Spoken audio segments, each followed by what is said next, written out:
Oke, bismillah. Assalamualaikum warahmatullahi wabarakatuh. Bismillahirrahmanirrahim.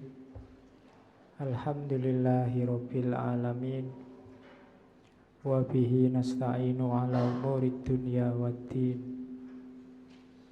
Allahumma sholli wa sallim wa barik ala habibina wa syafi'ina Sayyidina wa maulana Muhammadin wa ala alihi wa ashabihi wa man tabi'ahum bi ihsanin ila yaumiddin. Amma ba'du. Bismillah. Mari kita lanjutkan ngaji kita. Masih di bulannya perempuan. Malam ini kita sampai ke sesi terakhir, bertemu seorang penulis besar perempuan dari Mesir, Nawal El-Sa'dawi. Ini ngaji yang ke 100 piro mas? Lali. Ya 140 sekian mungkin ya. Oke,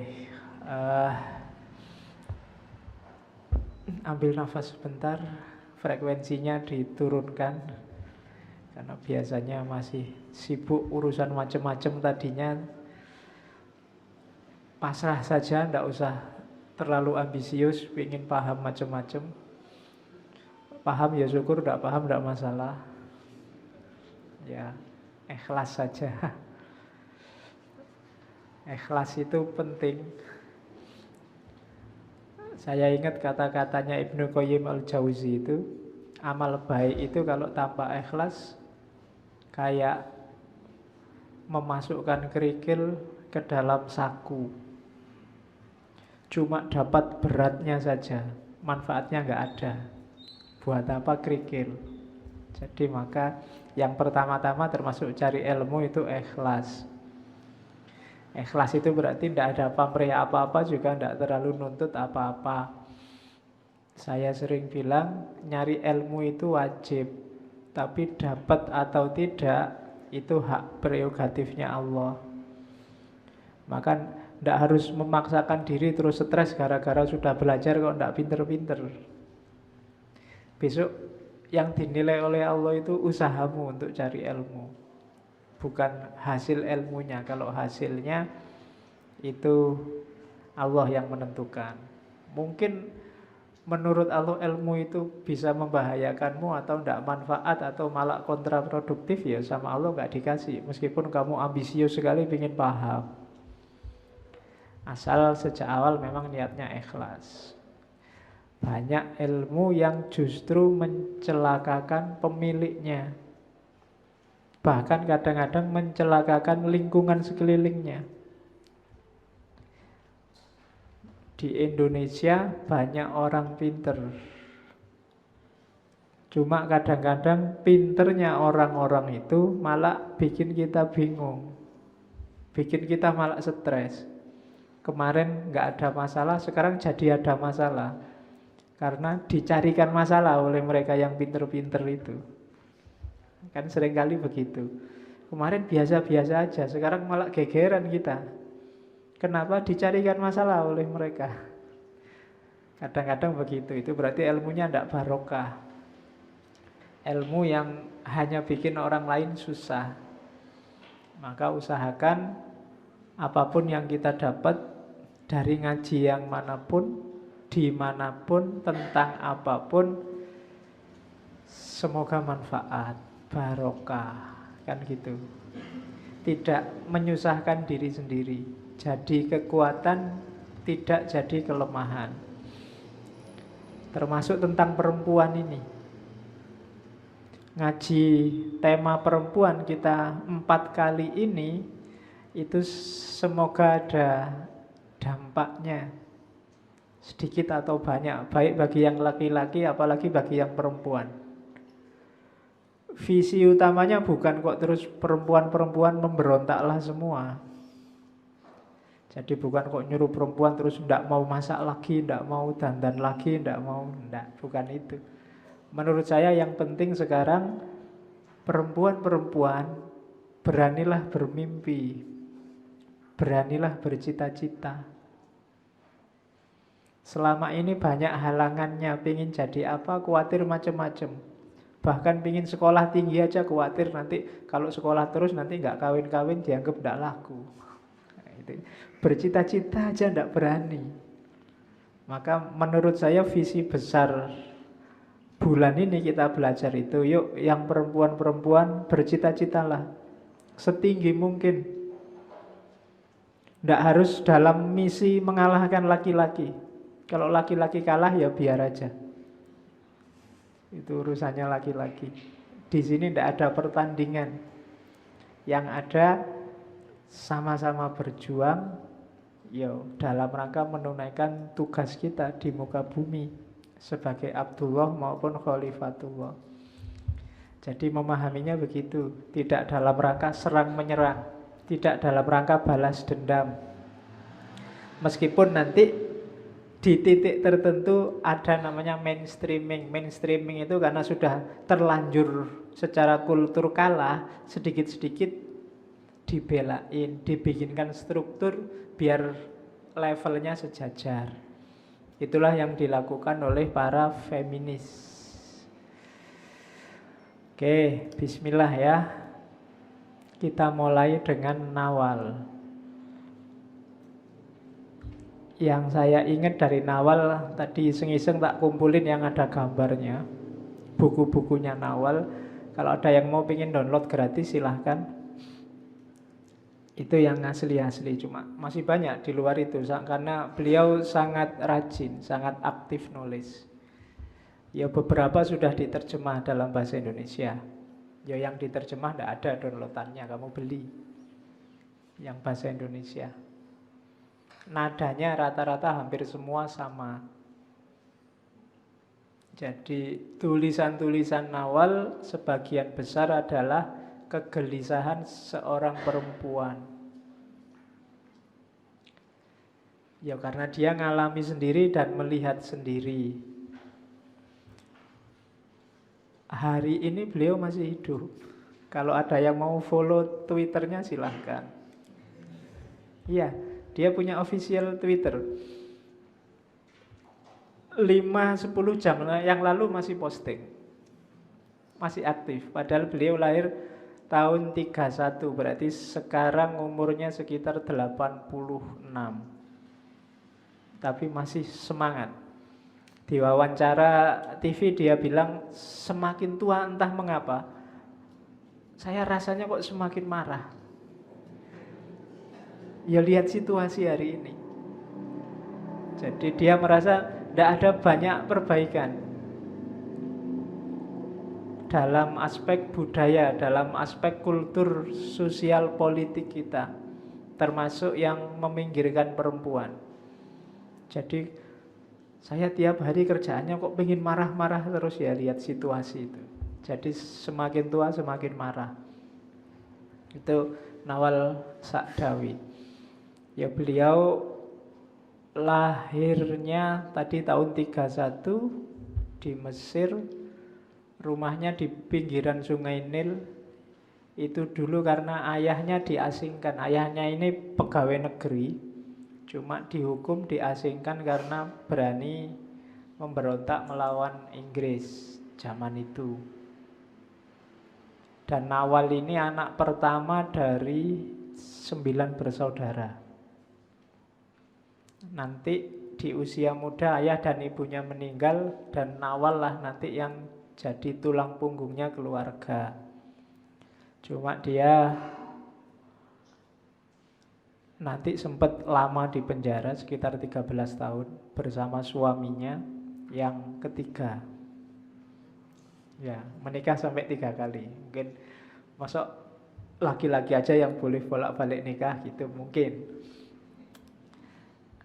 Suaminya yang pertama itu temannya mahasiswa kedokteran. Suaminya yang kedua konglomerat, cerai juga, dan yang awet sama suaminya yang ketiga. Sama-sama dokter dan sama-sama penulis. Ini baru cocok. Cocok karena sama-sama di penjara juga. Iya, 13 tahun. Jadi Nawal ini dokter awalnya. Dan dia lulusan terbaik di kampusnya, mengalahkan semua laki-laki. Kalau zaman itu luar biasa. Kalau hari ini biasa aja. Kebanyakan sekarang saya lihat yang IP-nya jelek itu yang cowok-cowok. Yang cewek-cewek masih mending. Mungkin karena dari sisi telatennya cewek lebih telaten mengejar ilmu. Kalau cowok kan maunya instan. Mungkin. Jadi dia ini dokter. Karena dokter, dia sering ketemu perempuan-perempuan dengan segala keluhannya. Di antara yang sangat diprotes oleh Nawal itu sunat. Sunat bagi perempuan, bukan sunnah ya, sunat. Yang ya kan ada tradisi sunat bagi perempuan itu dia neliti sampai ke Sudan, dan tradisi sunat perempuan itu banyak memakan korban. Entah infeksi lah, entah pendarahan lah, entah dan seterusnya. Dan kadang-kadang di situ sering jadi titik lemahnya umat Islam. Ada yang kritik tradisi khitan dalam Islam itu, beberapa orientalis. Orang Islam itu kadang-kadang tidak konsisten. Khitan itu katanya sunnah.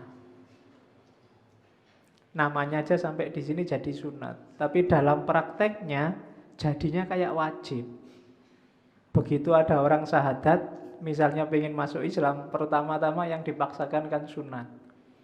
Itu mungkin yang bikin orang ngeri. Mau masuk Islam sih mau, cuma ngeri kalau disuruh sunat. Apalagi yang sudah tua kayak gini. Loh iya kan, kalau sudah tua kan ngeri loh. Ya kalau masih kecil, gunting kecil masih bisa. Kalau sudah tua ya iya, kamu bisa pakai kapak itu. Nah ya, saya enggak tahu baca di mana, katanya dulu Nabi Ibrahim itu kan sunatnya sudah tua itu. Katanya pakai kapak, tidak pakai pisau. Jadi enggak usah dibayangkan. Adegannya sensor pokoknya. Jadi itu diantara itu. Nanti dia sangat mengkritik tradisi khitan, khususnya untuk perempuan.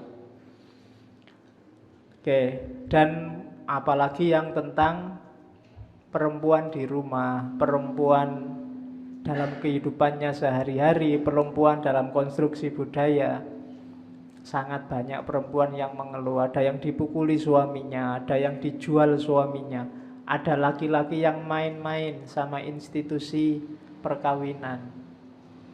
Kayak di Indonesia kemarin kan ada kan yang kemarin saya cerita, ada bupati yang nikahnya cuma beberapa jam. Habis itu istrinya di SMS diceraikan. Alasannya pelayanannya tidak memuaskan.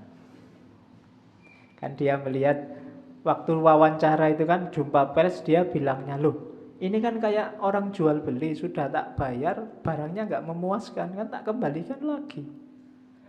Dan untung saya nggak minta lagi uangnya. Bahasa kasarnya kan gitu. Jadi ada yang kayak gitu loh. Jadi nggak usah nunggu prostitusi, nggak usah nunggu mut'ah. Kalau memang ingin main-main dengan lembaga perkawinan kan bisa.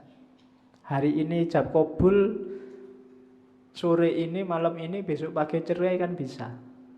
Dalam tradisi kita. Jadi kalau niatnya memang main-main ya ajaran yang bagus pun bisa jadi jelek. Dan itu yang digelisahkan oleh Nawal. Dari situlah dia nanti nabuh genderang perang, ngeritik semua aspek yang dianggap mendiskriminasi perempuan, termasuk perannya pemerintah. Itu nanti yang bikin dia masuk penjara lama. Bahkan dia masuk penjara zamannya Anwar Sadat. Waktu dia keluar sudah ganti Husni Mubarak. Cuma begitu dia keluar, dia ingin nuntut pemerintah yang memenjarakan dirinya. Akhirnya Husni Mubarak marah lagi pada Nawal, dan Nawal dikucilkan, semua aktivitasnya dibekukan. Itu Nawal. Zaman Anwar Sadat dia sempat jadi ahli, jadi Menteri Kesehatan. Dia juga punya majalah, dia punya aktivitas banyak, organisasi-organisasi. Tapi setelah itu dibekukan semua. Dan satu-satunya alat perjuangannya cuma nulis. Bahkan di penjara, meskipun nggak ada fasilitas apa-apa, dia tetap memaksakan diri nulis. Alatnya apa? Tisunya toilet. Dia nulis pakai tisunya toilet, dengan alat tulisnya pakai itu yang buat apa? Ya, alis itu loh bikin. Ya, saya nggak tahu namanya ya, apa yang buat perempuan itu kalau dandan kan alisnya dikasih pensil alis itu, nah pakai itu nulisnya. Oke, jadi semangat nulisnya luar biasa, dan isinya memang bagi yang sudah baca mungkin yang terjemahan mungkin Perempuan di Titik Nol, atau memoir dokter perempuan, atau memoir dari penjara. Itu kan kelihatan, itu yang baca mesti akhirnya jadi marah sama budaya yang namanya patriarki. Itu pinternya Nawal nulis, dan itulah karya-karyanya. Antara lain, saya sebut antara lain karena masih banyak yang lain. Hari ini meskipun umurnya sudah 86 lebih, dia masih aktif, energik. Bagi yang rajin surfing mungkin masih banyak wawancara-wawancaranya, kalimat-kalimatnya. Yang terakhir mungkin ada yang langganan majalah Tempo 2011 kemarin, itu wartawan Tempo ada yang ikut demo di Square itu, Square Tahrir Square itu, menurunkan Husni Mubarak, dan wartawan Tempo ini bareng sama Nawal. Karena Nawal juga jadi pelopornya demo untuk menurunkan Husni Mubarak, meskipun dia sudah tua. Coba lihat di TV-TV atau di internet banyak bagaimana aktifnya Nawal meskipun sudah umur 80 lebih. Jadi masih semangat, suaranya masih keras. Itu Nawal El Saadawi. Ini yang saya bawa gambarnya masih muda. Kalau sekarang enggak kayak gini lagi. Ya sudah tua, jangan dicari yang kayak gini kalau ke Mesir nanti sudah enggak ada. Yang sekarang sudah tua. Oke. Kita lihat ya pelan-pelan pikirannya Nawal. Bismillah. Ini ketika dia diwawancara, begitu dia keluar penjara. Nawal bilang, ketika saya keluar dari penjara, ada dua rute yang bisa saya ambil. Saya bisa menjadi salah satu dari mereka dengan menjadi budak penguasa, sehingga memperoleh keamanan, kemakmuran, hadiah, dinamai penulis besar, dan saya bisa melihat foto saya di koran dan di televisi.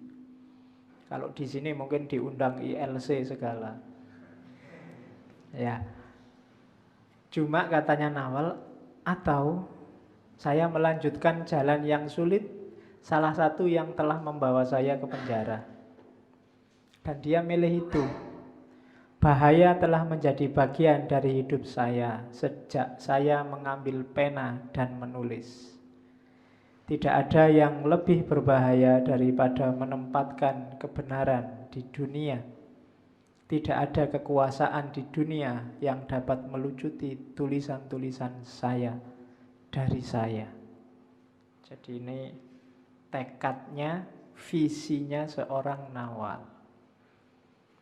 Jadi dari sini saja sudah kelihatan aura semangatnya untuk berjuang.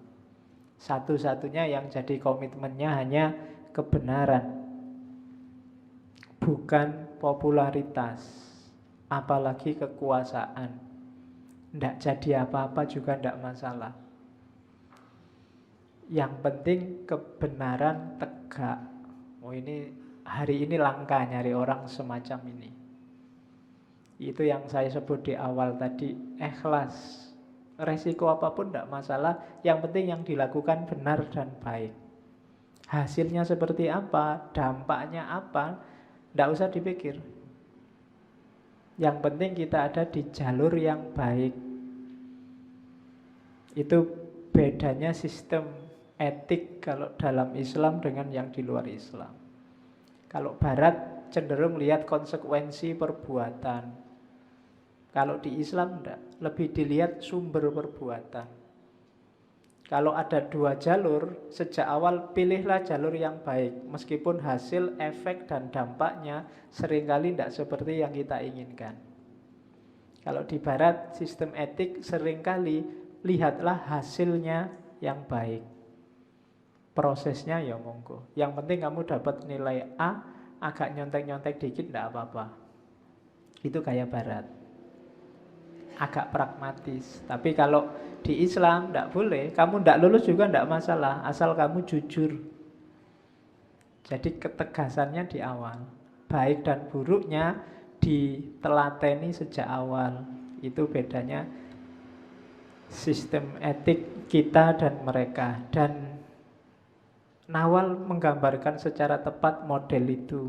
Dia kalau mau dia bisa jadi penulis besar, mungkin digelari sastrawan nasional, mungkin digelari penyair nasional, mungkin dapat banyak penghargaan, diundang kemana-mana seminar diskusi. Tapi enggak, dia milih jalan yang menurut dia baik meskipun enggak populer. Nah, itu gayanya Nawal. Jadi semangatnya boleh diambil kalau Nawal, karena dia seumpama api itu dia sampai 80 tahun lebih tidak padam-padam. Meskipun dipinggirkan seperti apapun masih menyala. Buktinya karya-karyanya juga banyak. Di Mesir karyanya bolak-balik dicekal. Makanya jarang yang buku-bukunya diawali diproduksi penerbit Mesir. Sebagian besar penerbitnya dari Beirut, Lebanon. Untuk naskah-naskah awalnya sebelum nanti diterjemahkan ke berbagai bahasa. Oke, terus kebenaran apa sih yang diperjuangkan Nawal sebelum spesifik ke perempuan? Katanya Nawal ini loh, I believe in freedom, justice, dignity, and equality between people. Aku percaya pada kebebasan, keadilan, martabat manusia, baik itu laki-laki maupun perempuan, and equality, dan kesetaraan manusia. Jadi yang diperjuangkan pertama-tama bukan siapa laki-laki, siapa perempuan, tapi kebebasan, keadilan, martabat, kemanusiaan, dan kesetaraan. Awalnya ini, regardless of gender, class, race, religion, color, or any other differences between people, tanpa melihat gender, kelas, ras, agama, warna kulit, dan semua perbedaan antar manusia. Jadi ini pertama-tama melihat manusia. Jadi urusan manusia, bukan lagi urusan laki-laki apa perempuan, agamanya apa, rasnya apa, warna kulitnya apa, hitam apa putih, bule apa pribumi, Cina apa Arab. Enggak. Itu levelnya masih bawah. Yang diurusin awal level yang lebih tinggi dari itu, level manusia. Hari ini kita sering kalau diskusi kacau di level ini. Kapan kita ngomong laki-laki perempuan, kapan kita ngomong ini sudah levelnya manusia. Ini levelnya ras, ini levelnya agama, ini levelnya warna kulit. Itu kita harus jelas itu. Kadang-kadang diskusi itu tidak nyambung. Yang satu ngomong di level ras, yang satu ngomong level manusia. Harus jelas. Kalau urusan A, Apakah ini menyangkut ras, atau nyangkut agama, atau nyangkut manusia? Itu harus jelas. Kita sering campur di sini. Itu yang sering bikin orang gegeran. Nah, level paling tinggi urusan manusia ya pasti kemanusiaan. Dan cirinya kemanusiaan itu freedom, justice, dignity, and equality. Jadi ini 4 ciri dasar kehidupan manusia. Level bawahnya tidak boleh nabrak atasnya. Mendiskusikan agama, mendiskusikan gender, mendiskusikan warna kulit, oke, tapi tidak boleh ada anti kebebasan, menurunkan derajat manusia, tidak adil atau tidak setara. Karena yang lebih atas itu wilayahnya lebih tinggi, level kemanusiaan. Ya kayak kalau di Islam kan sering ngomong ukhuwah. Kalau level kemanusiaan berarti yang paling tinggi itu ukhuwah insaniyah. Hubungan antar manusia. Atau level bawahnya dikit yang coraknya fisik itu ukhuwah basyariyah. Baru di bawahnya itu mungkin ada ukhuwah islamiyah dan seterusnya. Yang bawah nggak boleh nabrak atasnya. Demi ukhuwah Islamiyah terus kita jadi tidak manusiawi, agresif terhadap manusia, nah itu ada yang salah cara berpikirnya. Karena wilayahnya ada di bawahnya. Pertama-tama kita manusia dulu baru muslim. Bukan muslim dulu baru manusia. Jadi maka kita harus punya karakter-karakter kemanusiaan. Makanya di beberapa ayat kan disebut justru Al-Quran datang itu untuk menegakkan itu, sisi kemanusiaan itu. Apakah itu freedom, apakah itu justice, apakah dignity, apakah equality. Dan inilah asumsi besarnya Nawal. Oke, meskipun nanti karena dia sekupnya di wilayah perempuan, ya nanti pikiran-pikirannya mengerucut pada perempuan. Terus, ini premisnya kemudian. Ini kalau mikir kan harus diawali dari premis. Kenapa kok perempuan itu harus dibela? Karena tadi dianggap equal. Terus nilai pentingnya di mana? Ini logikanya sangat sederhana. Kalau pakai katanya Nawal, coba dicek. Women are half of the society. You cannot have a revolution without women. You cannot have democracy without women. You cannot have equality without women. You can't have anything without women. Perempuan itu kan manusia, bagian dari hidup kita. Bahkan mungkin jumlahnya setengahnya atau jangan-jangan malah lebih banyak. Berarti apa? Ya mereka minna, bagian dari diri kita. Kita tidak akan bisa bikin revolusi tanpa perempuan. Kita nggak akan bisa mewujudkan demokrasi tanpa perempuan. Tidak akan lahir keadilan kalau perempuan tidak dilibatkan. Jadi simpelnya itu logikanya. Ngapain kok kita bela-belain perempuan? Loh, kalau perempuan terdiskriminasi, ya berarti yang sakit kondisi sosial kita, masyarakat kita. Wong perempuan itu bagian dari kita. Kalau perempuan itu sengsara, ya berarti yang susah itu kita. Masalahnya ada di kita. Wong perempuan bagian dari diri kita. Demokrasi nggak akan lahir sempurna kalau perempuan tidak terlibat. Revolusi akan gagal kalau perempuan tidak terlibat. Pendidikan akan hancur kalau perempuan tidak ikut melibatkan diri. Coba aja. Suami-suami misalnya, perempuannya mogok semua. Laki-laki pulang suruh masak sendiri, suruh nyapu sendiri, nyuci sendiri. Yang guru, yang dosen mesti sumpek. Nanti di kampus mahasiswanya dimarahi semua karena dia sumpek ngurusi rumah. Urusan apapun, politik juga begitu. Coba aja perempuan gak usah dihitung, dianggap off semua. Wah itu mall aja tutup besok. Mall itu sebagian besar perempuan isinya. Ya kan? Jalan-jalan mungkin semua tempat-tempat wisata mungkin jadi sepi. Pilkada, pemilu, coba perempuan singkirkan, tidak akan jalan. Jadi, loh, perempuan itu setengahnya masyarakat loh. Tanpa perempuan, masyarakat kita nilainya baru 50%.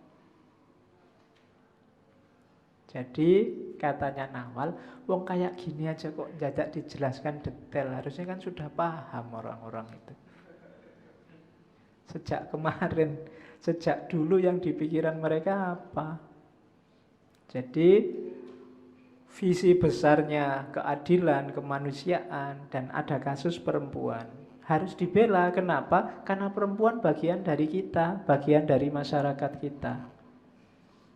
Nah, itu asumsi kedua. Jadi women are half of the society. Apapun cita-cita sosial kita, Indonesia yang adil, maju, beradab, bersatu, apalah. Apa yang bercita-cita Indonesia yang syariah, khilafah, syar'i, misalnya, itu ndak mungkin tanpa melibatkan perempuan. Ndak mungkin laki-laki saja. Oke, jadi perempuan itu penting. Cuma sekarang harus agak dibela sedikit karena kemarin-kemarin budaya kita tidak terlalu care sama kepentingan dan kebutuhannya perempuan. Jadi ini agak historis memang. Zaman klasik, kalau di Islam zaman Nabi itu perempuan dari derajatnya sangat rendah diangkat jadi tinggi. Cuma setelah Nabi dan Khulafaur Rasyidin ini kan terus jadi sistemnya monarki. Sultan dan rakyat, raja dan rakyat. Dan yang saya lihat di sistem monarki ini ada satu budaya yang diadopsi, yaitu budaya perserliran, budaya pergundian. Apa ya budaya namanya? Budaya, ya gitulah, budaya selir. Dinasti Umayyah awal itu Yazid itu saya lihat ya kerjaannya menghabiskan perempuan sama minum-minum. Banyak cerita-cerita begitu. Ini jadi mulai diadopsi budaya modern perseliran ini, kerajaan kan modelnya. Dan nanti sistem raja kan jadi dominan sekali, menguasai sekali. Dan nanti kebanyakan rakyat itu niru perilaku rajanya dalam memposisikan perempuan. Meskipun tidak sebanyak rajanya, tapi paling tidak perspektif mereka terhadap perempuan, oh berarti perempuan itu levelnya itu. Dibawalah ke rumah-rumah, dibawalah. Dan menurut saya aspek historisnya itu.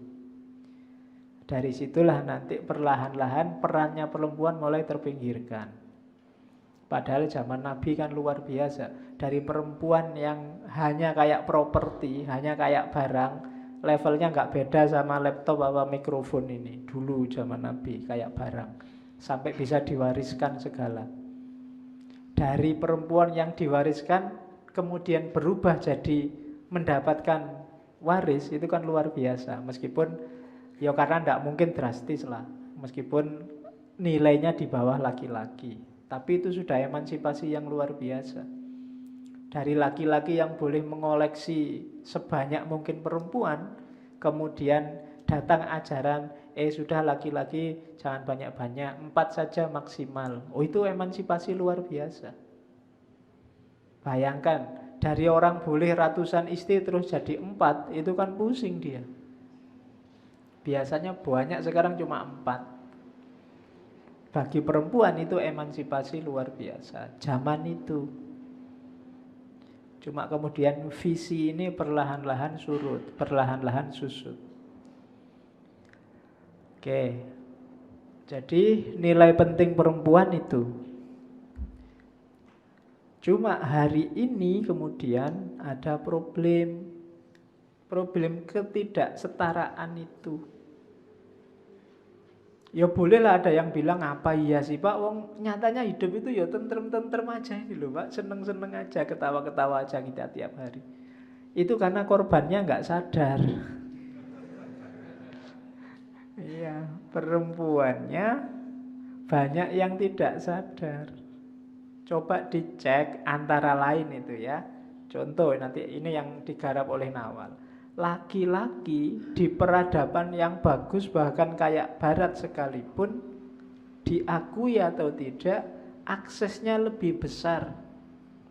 Menuju apa? Cultural prestige. Menuju status prestis, kehormatan sosial. Laki-laki lebih mudah. Yang lebih gampang jadi RT, RW, lurah itu tetap perempuan. Laki-laki. Perempuan agak susah. Yo ada 1-2, tapi susah. Yang lebih mudah, misalnya nyari beasiswa, yang lebih mudah jadi menteri, yang lebih mudah diakui atau tidak masih laki-laki. Jadi cultural prestige-nya tetap menang laki-laki. Dikasih kesempatan sama pun hari ini tetap lebih menang laki-laki, karena sudah berabad-abad laki-laki dominan.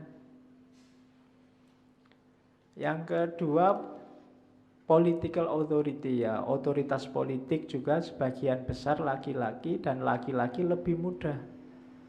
Kemudian corporate power juga begitu, urusan bisnis itu juga dominan tetap laki-laki. Kesehatan juga laki-laki. Perempuan itu rentan sakit, rentan ya karena memang konstruksi fisiknya begitu, kemudian budayanya begitu. Coba kalau laki-laki kan enak, kerjanya sebagian besar di kantor. Tiap hari yang dilihat laptop, HP, dan seterusnya. Kalau perempuan di rumah, kerjanya di dapur, di sumur, tempat-tempat yang penuh kuman.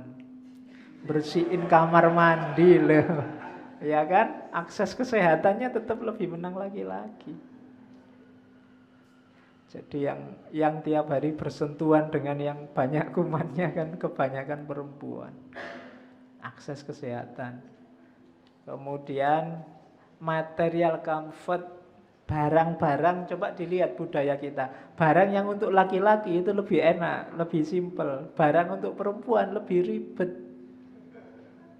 Contoh paling gampang ya baju, kan begitu. Itu kan kalau perempuan kan ribet loh, macam-macam atributnya, macam-macam. Kalau cowok gampang, pakai sarung, nggo kaos beres wis. Ya kalau perempuan nggak sesimpel itu. Comfort. Kalau laki-laki ya nggak pakai apa-apa, nggak masalah. Perempuan masih ada kalung, gelang, macam-macam. Dan memang sengaja didesain semacam itu. Itu kan material comfort. Kalau motor yang laki-laki dibikin gagah, dibikin itu kan. Kalau motor yang untuk perempuan dibikin. Jadi material comfort juga menguntungkan laki-laki. Jadi itu hari ini, cuma nggak sadar kita. Seolah-olah loh, wong semuanya jalannya normal-normal aja loh Pak. Nggak dibahas sih, kan mesti gitu. Loh kalau nggak dibahas, sampai besok-besok yang tertindas nggak sadar-sadar. Iya, yang nindas juga nggak sadar-sadar. Harus dibangunkan semua. Dan struktur yang agak memberatkan perempuan ini biasanya terus dilegitimasi oleh undang-undang, dilegitimasi oleh agama, dilegitimasi oleh kode etik. Modelnya begitu. Aturan dan seterusnya. Perda syariah misalnya tentang baju itu yang agak ribet perempuan. Ya kan, sampai di Aceh itu perempuan tidak boleh bonceng sambil ngangkang. Boncengnya harus miring. Ya ndak apa-apa sih, cuma yo kan tetap enak laki-laki boleh ngangkang. Yang namanya bonceng motor itu konstruksi motor memang untuk bonceng ngangkang. Dan perempuan ndak boleh ngangkang, harus miring. Kalau jalannya enak ndak apa-apa. Kalau jalannya geronjal-geronjal kan terpaksa pegangan. Tapi pegangan ndak boleh, bukan muhrimnya. Susah lagi. Ya kan? Nah, itu konstruksinya laki-laki. Nah, karena laki-laki yang bikin motor, maka motor-motor itu joknya yang belakang dibikin naik. Perempuan yang bonceng sebenarnya nggak mau mepet, tapi ya terpaksa gara-gara jok itu. Itu otaknya laki-laki itu mesti yang bikin. Ya kan? Oke, coba perempuan yang bikin joknya dibikin ke belakang gini. gede. Oke. Terus itulah gender inequality, ketidaksetaraan gender. Budayanya banyak dibentuk oleh laki-laki. Kenapa yang kayak gitu bertahan? Karena banyak agennya. Agen yang mensosialisasikan budaya itu. Yang pertama siapa? Orang tuanya jelas.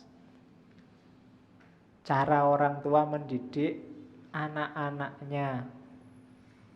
Cara memperlakukan anak. Baju, mainan sejak kecil, etiket. Kalau anak laki-laki sampai jam 10 malam ndak pulang, santai aja, cah lanang wae kok, kan gitu. Tapi kalau anak perempuan, oh sudah jam 9 malam nih. Ada beda antara laki-laki dan perempuan. Kalau mainan boneka-bonekaan itu perempuan. Tapi mobil-mobilan, tembak-tembakan, laki-laki. Itu cara mensosialisasikan budaya. Etiket juga begitu. Kadang untuk perempuan kan jauh lebih ketat. Oh, perempuan duduknya jangan gitu dong, jalannya jangan gitu dong. Kalau laki-laki boleh. Nah itu sejak di rumah memang cara sosialisasinya memang lebih memberatkan perempuan.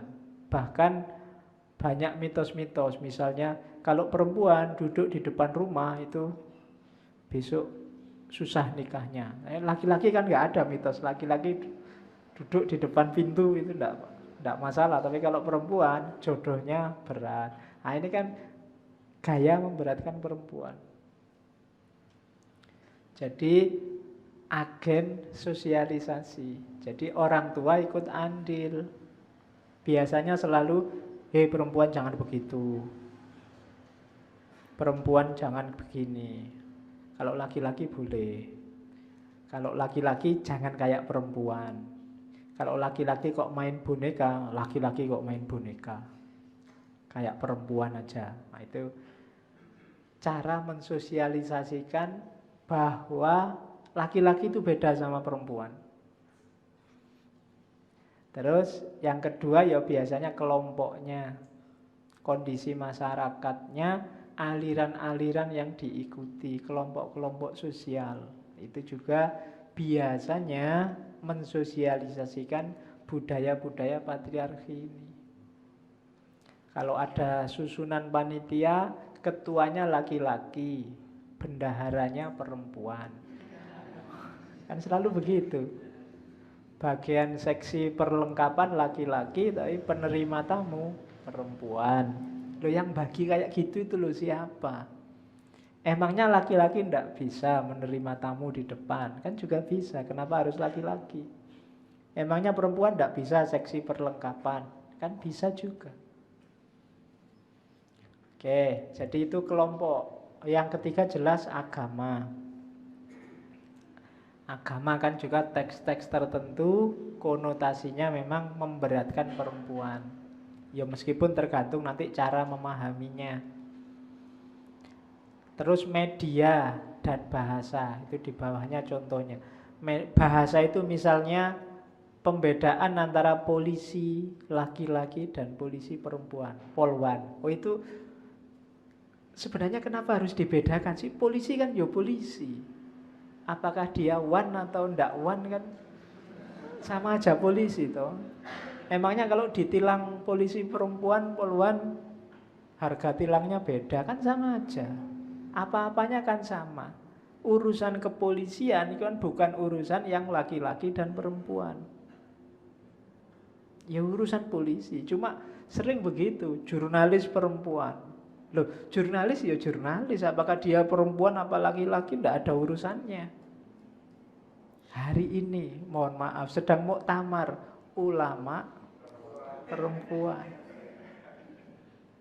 Kalau saya ulama podo wae, perempuan-perempuan daftarlah MUI semua, tidak masalah. Tidak harus dibedakan, ya kamu kan ulama perempuan. Ini ulama laki-laki, ini tidak ada. Keulamaan itu tidak laki-laki, tidak perempuan. Jadi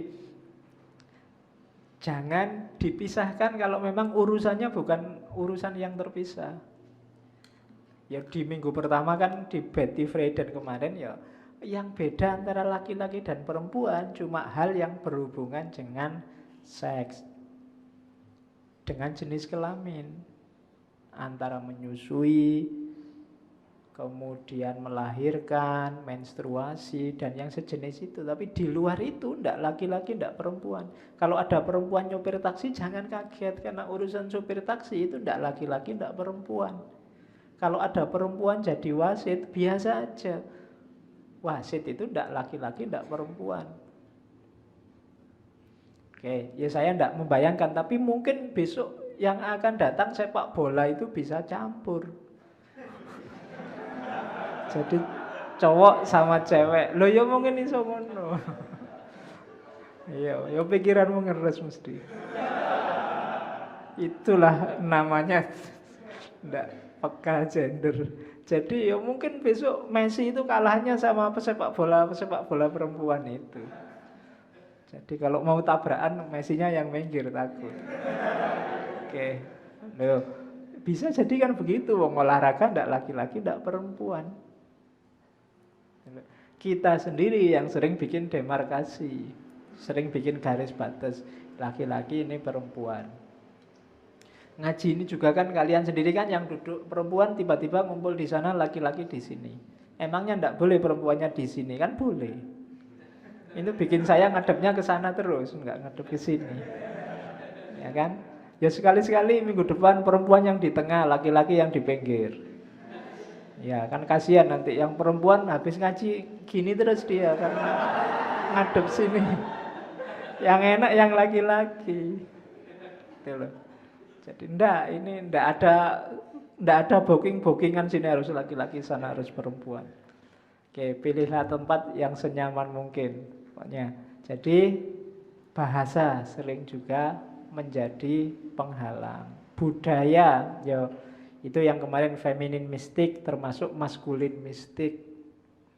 Kalau ada perempuan jadi tukang batu terus kita wow, perempuan kok tukang batu, emangnya kenapa? Dalam banyak budaya juga tidak masalah. Kalau ada laki-laki yang feminin, misalnya kemana-mana dandan, dikit-dikit ke toilet gini-gini ya, terus wow cowok kok gitu, ya biar aja. Itu mistik, feminin mistik kalau bahasanya Betty Friedan kemarin. Dan maskulin mistik kebalikannya. Jadi kalau perempuan harusnya gini, kalau laki-laki harusnya gini. Semuanya mitos, bikinan budaya itu. Emangnya kalau laki-laki tidak boleh dandan, yang dandan harus perempuan saja? Atau emangnya perempuan harus peduli sama penampilan? Kan tidak harus begitu. Itu urusannya manusia, bukan lagi urusan laki-laki dan perempuan. Pendidikan juga begitu. Kadang-kadang pendidikan juga jadi agen mensosialisasikan ketidaksetaraan gender. Ya banyak kasus. Misalnya laki-laki dianggap lebih cocok ilmu tertentu, perempuan lebih cocok ilmu yang lain. Zaman saya dulu STM itu harus laki-laki. Tidak ada kok murid STM perempuan. Tapi kalau bangsanya semea zaman dulu itu banyakkan perempuan. Nah itu termasuk gender bias. Nah kalau ada perempuan pinter bengkel apa salahnya? Gitu loh.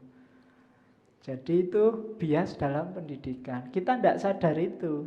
Tapi paling tidak ini menyumbang konstruk bahwa laki-laki itu serba beda dengan perempuan.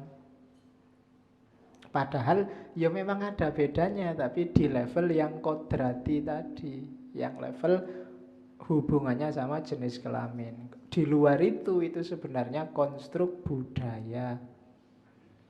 Oke, jadi ada agen-agen sosialisasinya.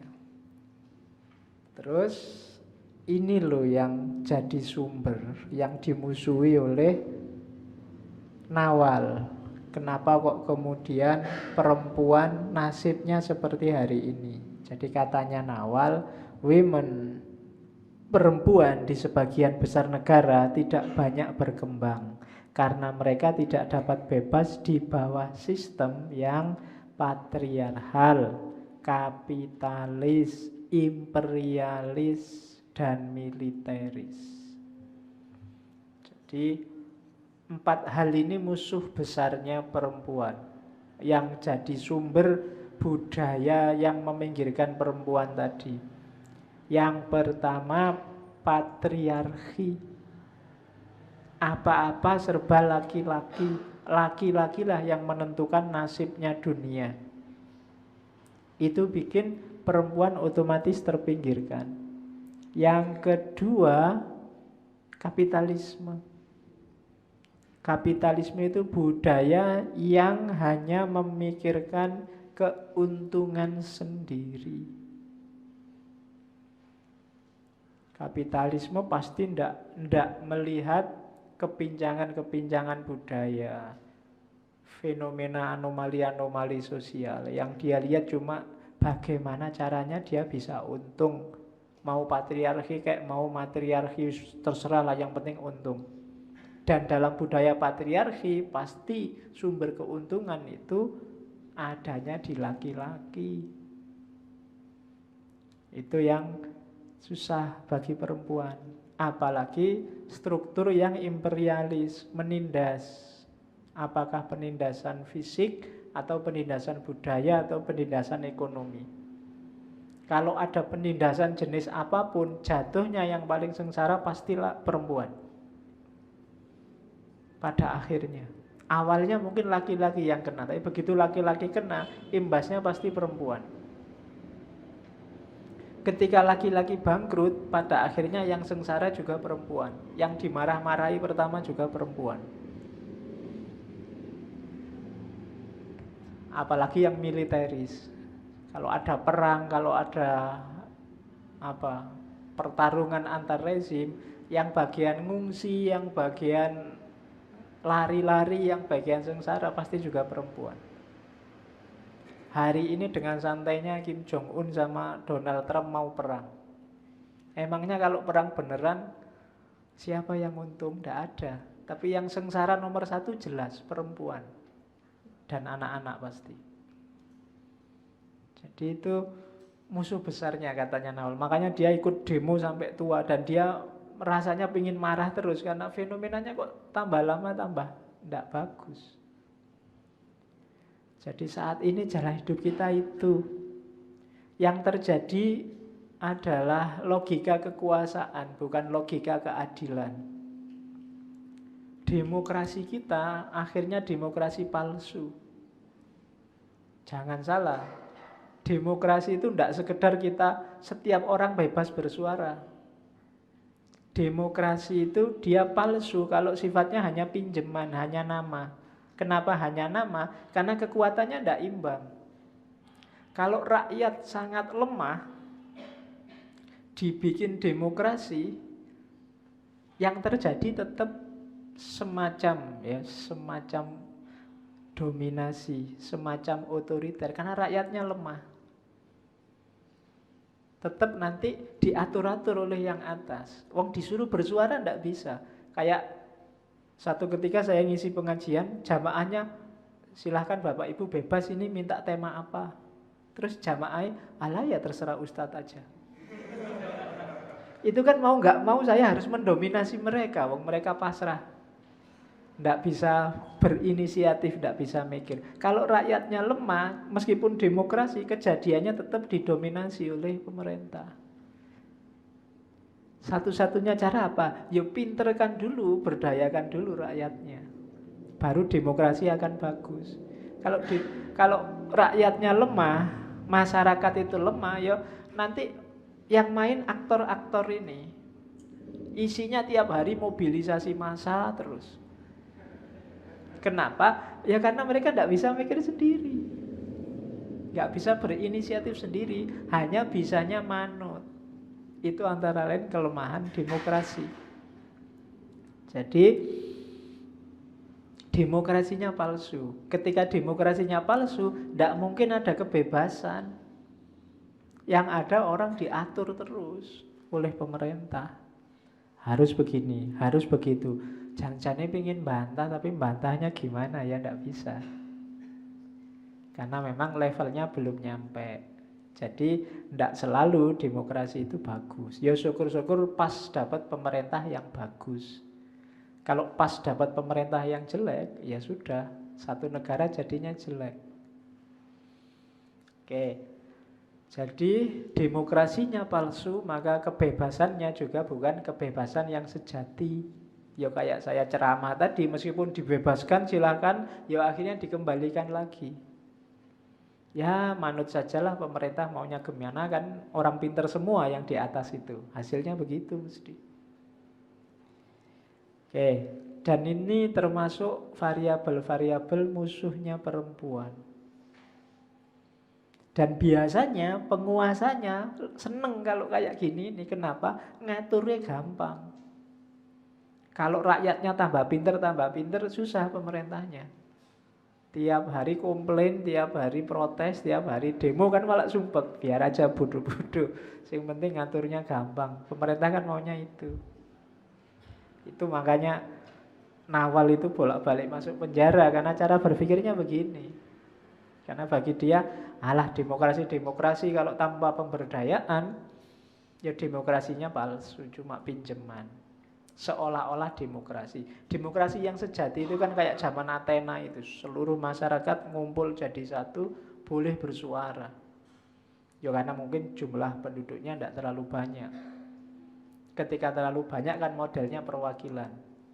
Cuma tadi, kalau yang mewakilkan juga dayanya tidak sebesar yang mewakili, ya akhirnya tetap dibodohi. Demokrasinya jadinya nggak sejati. Semuanya ngomong ini sesuai keinginan rakyat. Loh, rakyat itu nggak pernah punya keinginan kok. Wah, mereka nggak bisa mikir, mereka nggak bisa milih sendiri. Jadi kalau ada orang ngomong inilah maunya rakyat, inilah keinginan rakyat, itu perlu dicek. Wah, rakyatnya itu nggak terlalu pinter. Jadi keinginannya dia sendiri atas nama rakyat, kan sebenarnya itu. Itu karena apa? Karena demokrasinya demokrasi yang palsu, kalau bahasanya Nawal. Oke, itu musuhnya perempuan. Kapitalisme, kemudian militerisme, imperialisme, dan yang paling utama adalah budaya patriarki. Terus, sekarang akarnya penindasan ada di mana? Ada 3 akarnya penindasan itu. Sumber yang dari situ perempuan kemudian terpinggirkan. Yang pertama apa? Seks. Itu kelihatan jelas kalau yang baca perempuan di titik 0. Bagaimana matanya laki-laki itu kalau lihat perempuan, yang muncul di kepalanya pertama itu seks sebenarnya. Maka jangan heran pada gilirannya semua perilaku selanjutnya dari laki-laki arahnya mesti ke situ. Perempuan-perempuan hati-hatilah. Jadi diakui atau tidak, katanya Nawal, itu yang ada di bayangannya laki-laki.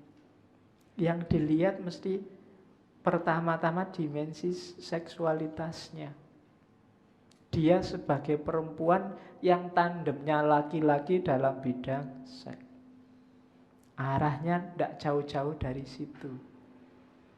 Dan itu dibuktikan oleh Firdaus. Firdaus itu kan tokoh perempuan dalam perempuan di titik 0 yang nanti akhirnya dihukum mati itu.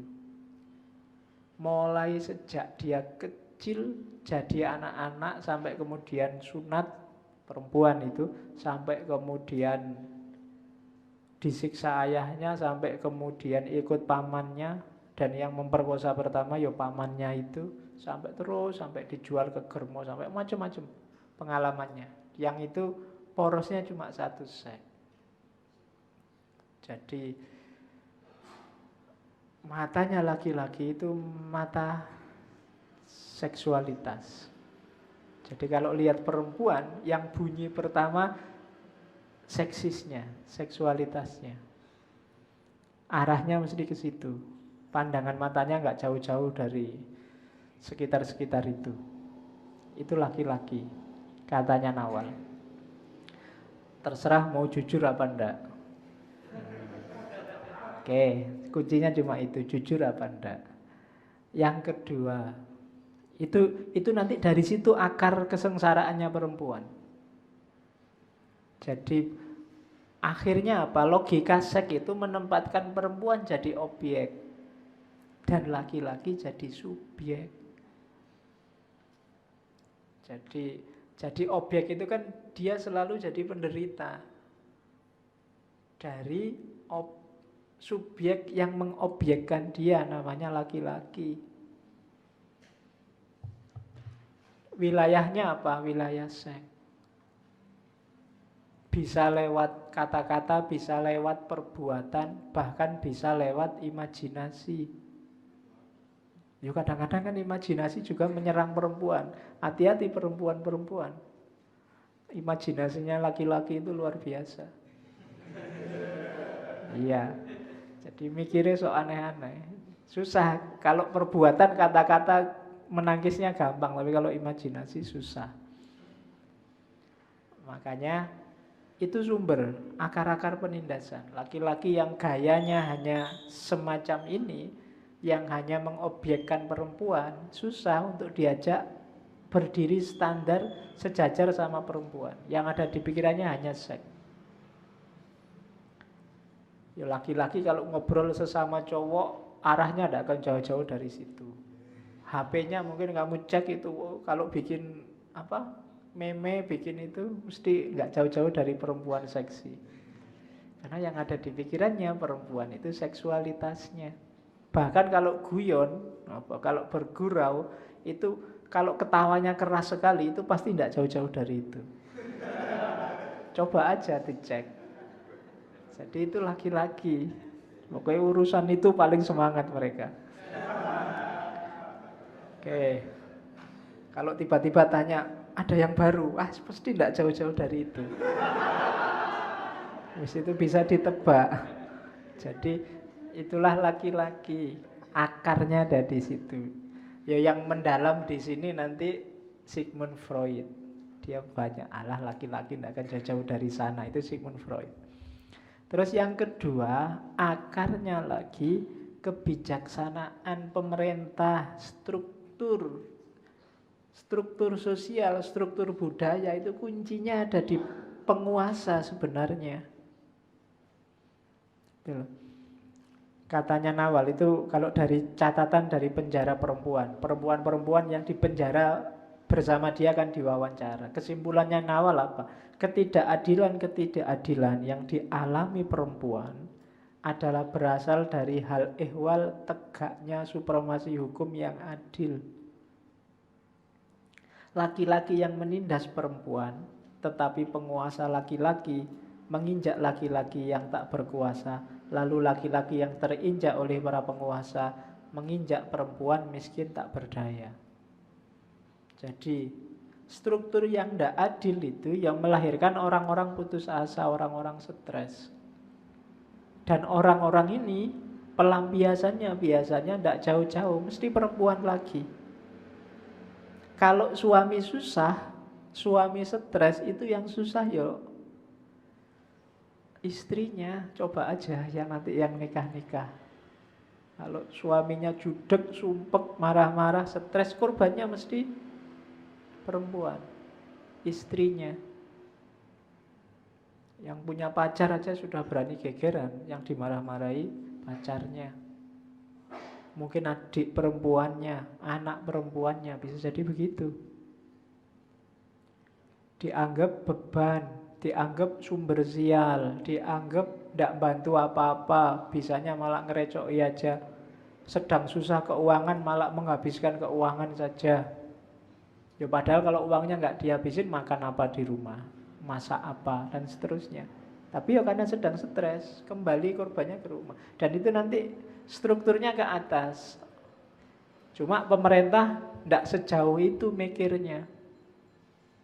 Kalau hari ini misalnya, saya baca ada yang protes kebijakan kelautan itu. Ya contohnya, seandainya ada nelayan beneran, sekarang tidak bisa melaut. kemudian tidak ngapa-ngapain, itu yang korban mesti perempuan. Kalau di rumah tidak ada uang, yang disuruh utang ke warung tetangga siapa ayo? Mesti ibu-ibu, tidak pernah bapak-bapaknya yang utang ke warung sebelah. Selalu yang jadi korban perempuan. Meskipun nggak pernah ngasih uang, bapak-bapaknya marah-marah karena belum dibuatin kopi, yang kena marah perempuan. Dan itulah struktur namanya, kebijakan yang menyusahkan perempuan. Dan yang ketiga, tafsir. Tafsir agama, bukan agamanya sendiri. Kalau Islam ya tafsir terhadap Al-Quran, tafsir terhadap hadis, syarah terhadap hadis. Itu yang seringkali jadi akar penindasan. Itu kalimatnya Nawal, people have become corrupt everywhere. You can search in vain for Islam or devout Muslim. They no longer exist. Ini dari kalimatnya Nawal. Masyarakat hari ini sudah rusak semua. Engkau tidak akan bisa lagi menemukan Islam. Juga Muslim yang patuh, Muslim yang ikhlas, Muslim yang taat, nggak ada lagi. They no longer exist. Sekarang semua orang membunyikan kepentingannya sendiri-sendiri. Dan kepentingan sendiri-sendiri itu berarti apa? Kepentingan laki-laki. Karena yang punya kuasa bikin kebijakan, menentukan arus budaya, arus sosial, sebagian besar adalah laki-laki.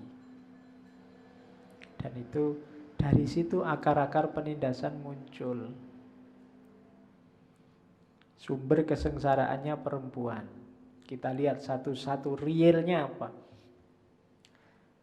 Ini yang sumber kebijakan yang pertama tadi, yang pemerintah.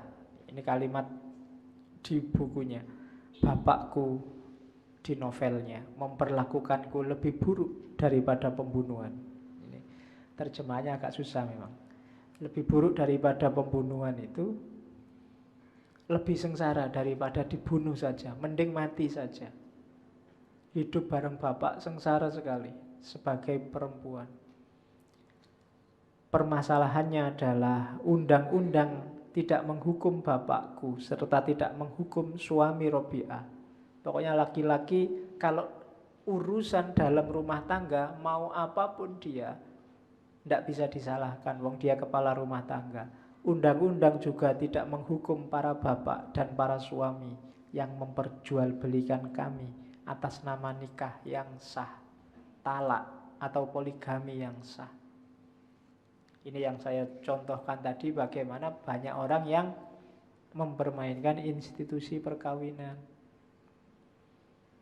Saya dapat informasi katanya di daerah-daerah Bogor sana itu ada prostitusi syariah. Iya, prostitusi syariah itu di sana banyak perempuan yang bisa di-booking, sekaligus disiapkan pak kaumnya untuk menikahkan, termasuk saksinya dan orang tuanya perempuan standby di situ. Jadi kalau mau masuk kamar ijab kabul dulu, kabul itu nikah dan seterusnya, sah masuk kamar. Terserah berapa bulan atau berapa hari atau berapa jam di situ. Kalau jam-jaman ya berarti besok pagi aku talak engkau. Sah kan? Syar'i itu sudah. Loh, petunjuknya kan begitu. Juknisnya pernikahan kan begitu. Boleh kan? Jadi tidak dosa lagi sekarang. Sudah sah. Oh itu pinternya laki-laki main. Ya kan? Itu yang modelnya begitu. Tapi banyak kok yang itu tadi, mempermainkan talak, mempermainkan poligami, mempermainkan nikah yang sah, yang hasilnya menyusahkan perempuan. Ini di perempuan di titik nol, bahkan ada kalimat gini. Ini yang aturan agama, tafsir agama tadi yang menyusahkan perempuan. Pada suatu peristiwa, dia memukul seluruh badan saya dengan sepatunya. Muka dan badan saya menjadi bengkak dan memar. Lalu saya tinggalkan rumah, lalu pergi ke rumah paman.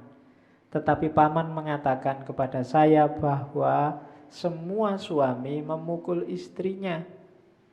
Dan istrinya menambahkan bahwa suaminya pun seringkali memukulnya. Saya katakan bahwa paman adalah seorang syekh yang terhormat, terpelajar dalam ajaran agama.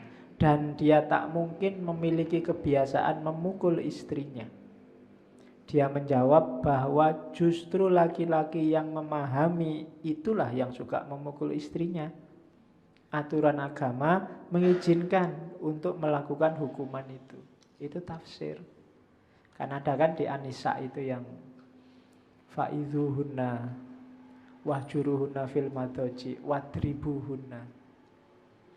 Ayat awalnya wa in khiftum shiqaqa. Jadi kalau kamu takut, kalau kamu mengendus indikasi perempuan ini bersalah, nakal, bahasa agamanya nusus, kasih nasihat.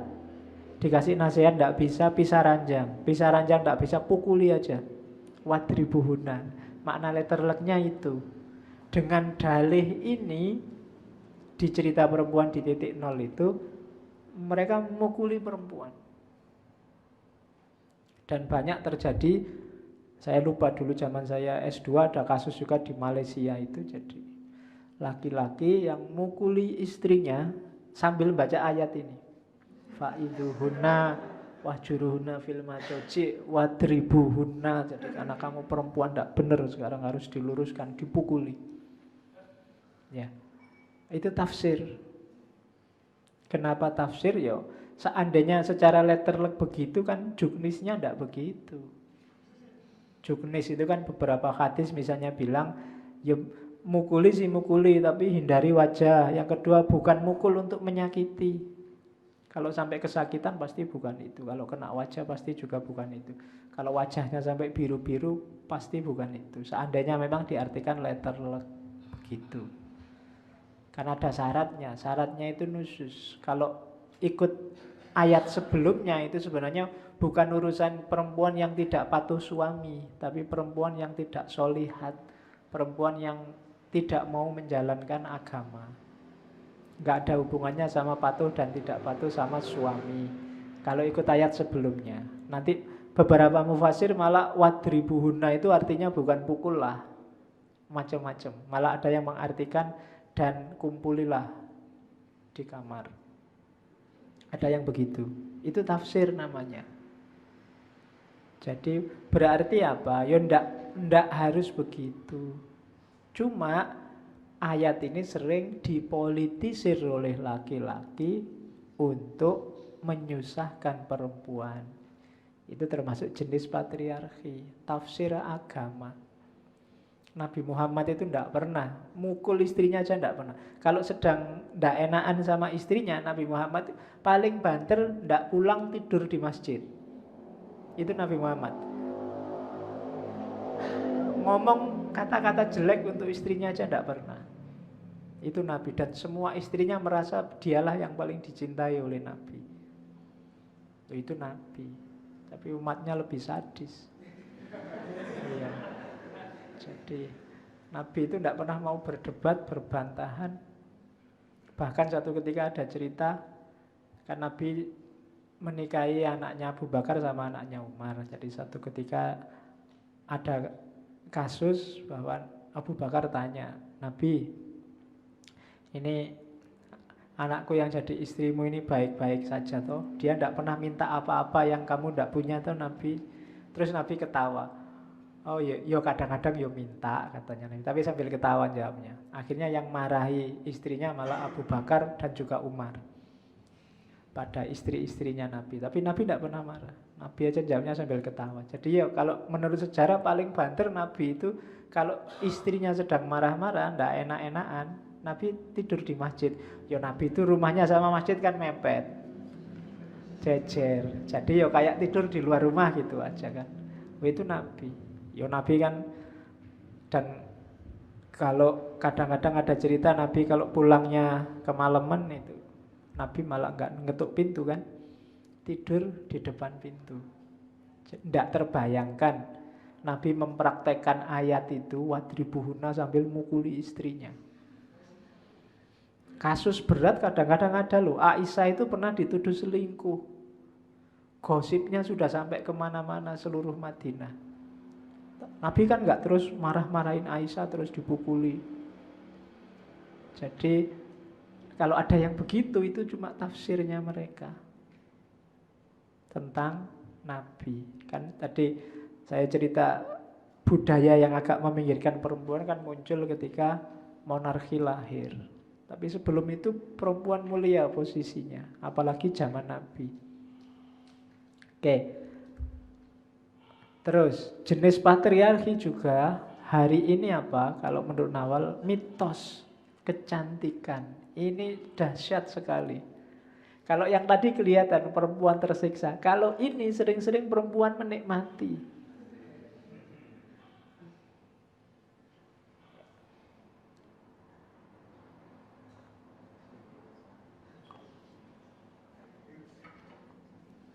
Ya, katanya Namal, I am very much against make up and high heels and all that we inherit as beauty. Aku sangat menentang make up dan sepatu hak tinggi dan semua yang kita sebut kecantikan. Itu kan barang-barang yang menyengsarakan perempuan semua. Coba aja dandan bisa berjam-jam. Itu untuk siapa? Laki-laki. Bahkan bukan laki-laki yang di dalam rumah, yang di luar rumah. Itu sampai berat sekali ini, habis apa aja yang ditempel, mulai pondasi, semen, batu, bata. Ya kan namanya banyak itu, aku ndak hafal. Cuma mau ke warung depan situ, Pak, bisa setengah jam dandannya. Apalagi yang namanya high heel itu kan sepatu hak tinggi. Betapa sengsaranya itu kaki. Itu di antara mitos-mitos modern. Kalau ada yang kayak gitu, itulah cantik. Ini namanya mitos. Kalau ada kulit putih mulus, itulah cantik. Itu juga mitos. Mitos itu sesuatu yang ndak mesti benar tapi dianggap pasti benar, ya itu yang sejati. Itu kan mitos. Wong Indonesia itu kulitnya sudah bagus-bagus, kulit langsat. Tapi terus lahir mitos kulit bagus itu yang putih. Akhirnya semua beli pemutih. Iya kan? Iya. Jadi enggak tahu itu kan banyak pemutih-pemutih dijual. Loh kita kulitnya apa? Ya putih, kok kita beli pemutih itu. Wong Indonesia kan cirinya bukan kulit putih. Kulit putih kan barat, bule. Dan orang barat sendiri sebenarnya enggak terlalu senang dia kulit yang putih pucat itu. Dia sukanya yang kayak Indonesia agak kuning-kuning langsat. Makanya bule-bule kan suka sama cowok-cowok yang agak hitam itu. Ya. Jelek tapi kan eksotis. Oh, coba dilihat banyak itu kan. Jadi mitos-mitos modern itu diketawain sama Nawal. I'm very much against. Kok kita bikin sengsara diri kita sendiri? Ya kan? High heel. Kalau laki-laki yang saya sampai hari ini masih mikir itu dasi. Dasi itu fungsinya apa ya? Kalau jaket mending, jas itu mending. Meskipun untuk Indonesia sebenarnya nggak terlalu cocok jas itu karena kita udaranya lembab. Jas itu kan untuk udara dingin. Ya terpaksa karena kita terlanjur harus pakai jas biar dingin terus pakai AC kan gitu. Jadi kebalik. Ya dress kita kan unik. Kalau barat itu cuacanya apalagi musim dingin itu memang harus pakai jas, pakai jaket, bisa rangkep-rangkep. Kalau Indonesia itu lembab, apalagi pakai dasi. Wah, habis pakai dasi, pakai jas terus gini keringetnya ndak karu-karuan. Wah, memang kita udaranya lembab. Kalau di barat enak, anget terus, apalagi ada dasinya. Tapi di sini nggak terlalu butuh. Ya kan, fungsinya dasi juga apa kan gitu. Apa terus Ini kan bisnismen Pak, bisa untung bisa rugi. Kalau rugi tinggal diketatin aja, tinggal gantung, nggak usah nyari apa-apa. Apa begitu? Ya termasuk high heel. Yang namanya sepatu itu kan melindungi kaki. Tapi high heel itu kadang-kadang mengancam kaki itu. Kalau ndak hati-hati bisa jatuh, bisa lecet. Buktinya apa ya? Kadang-kadang kita pakai sepatu terus harus pakai kaos kaki. Kenapa? Biar ndak lecet Pak, biar nggak bau Pak. Loh, katanya sepatu melindungi kaki. Sekarang kaki dilindungi dari sepatu. Logikanya kebalik-balik. Kalau pas di hotel, di gedung yang pakai karpet, pakai kita dengan gagahnya pakai sepatu. Padahal di situ kaki kita aman. Nggak ada yang ngancam. Nyeker juga nggak masalah. Tapi begitu keluar ke becek-becek, ke semak-semak ke itu, wow, sepatu yang bagus-bagus kita copot, sandal jepit aja lah Pak. Loh yo, padahal di situ justru kita butuh sepatu biar kakinya terlindungi. Jadi pikiran kita kadang bolak-balik. Jadi ruwet ya. Itu mitos-mitos modern. Agak aneh. Oke. Katanya Nawal, cantik itu ini. To me, beauty means to be natural, creative, honest to say the truth. Itu baru cakep. Cakep itu natural, apa adanya. Ya kan? Kreatif. Rohaninya kreatif. Honest to say the truth. Mulutnya ngomong yang benar-benar saja, ndak aneh-aneh, ndak berita-berita palsu. Gayanya natural, kreatif, dan ngomong yang lurus-lurus saja, benar-benar saja. Itu baru cantik, katanya Nawal. Jadi cowok-cowok nyari istri juga pakai parameter ini boleh. Perempuan juga nyari cowok cakep itu parameternya ini. Yang natural, ndak dibikin-bikin. Kan laki-laki kadang-kadang juga dibikin-bikin, jangan salah. Dirok-rok kan. Padahal yo gayanya ndak ngerok. Ya kan? Sengaja gaya ngerok. Pakai apa? Headset, pakai goyang-goyang. Padahal lagunya Haddad Alwi sama kan sering kayak gitu, gayanya ngerok-ngerok tapi yo pakai headset goyang-goyang. Nanti begitu didengerin temennya campur sari. Oke. Nggak, cari yang natural-natural aja lah. Kalau suka dangdut ya dangdut aja, suka campur sari aja. Nggak harus, itu namanya nggak natural. Syukur-syukur kreatif. Apalagi jujur. Jujur itu kan to say honest, to say the truth, itu kan jujur. Cari orang yang jujur, yang natural dan kreatif. Orang kreatif itu tidak ada matinya. Kesulitan apapun dia akan nemu jalan keluarnya. Ada kesumpekan hidup apapun dia bisa menemukan titik-titik untuk keluar. Itu namanya kreatif. Jadi baru cakep. Cari orang cakep itu yang natural, yang kreatif dan jujur. Ini 3 modal dasar yang penting. Untuk semua kualitas yang lain boleh, tapi jangan sampai kehilangan 3 ini. Itu versinya Nawal. Dia satu ketika pernah ditanya, Nawal itu sekarang gambarnya nggak kayak yang saya bawa tadi, sudah tua, keriputnya banyak. Katanya Nawal, setiap kali aku pergi ke New York atau ke salah satu negara Eropa, mereka berkata, Nawal, mengapa engkau tidak melakukan bedah kecantikan? Mbok yo dikasih make up apa operasi-operasi apa biar kenceng lagi wajahnya. Katanya Nawal, ku bilang pada mereka, aku bangga dengan keriputku. Setiap kerutan di wajahku mengisahkan cerita hidupku. Jadi mengapa aku harus menyembunyikan usiaku? Jadi semakin banyak kerutan, semakin banyak pengalaman hidupnya. Jadi tidak masalah bagi Nawal, tidak penting. Meskipun dia tidak cakep lagi, sudah tua, masih banyak orang yang nyari dia. Karena tadi dia natural, kreatif, dan jujur. Jadi ya teman-temannya, Mbok sini loh banyak fasilitas, bikin operasi apalah, bikin operasi plastik apa-apa. Apa kulitnya ditarik ke belakang biar anu lagi. Tapi kata Nawal, tidak penting. Saya justru bangga dengan kerutan-kerutan ini. Ini menunjukkan kematangan, menunjukkan setiap kerutannya menunjukkan kisah hidupku. Nah, itu Nawal. Jadi ini yang sering menjebak perempuan. Jadi mitos-mitos modern. Kalau pengen dianggap cantik harus ini. Kalau pengen dianggap seksi harus ini. Jangan salah. Yang melahirkan kayak gini siapa? Budaya kapitalis tadi. Jadi yang kapitalistik tadi, yang bikin orang terkotak di situ, terjebak oleh mitos-mitos ini. Dan kita tidak sadar. Oh, kalau gitu cakep itu gitu ya. Kan kadang-kadang ada itu kan model rambut 2017. Sekarang trennya ini, warnanya ini.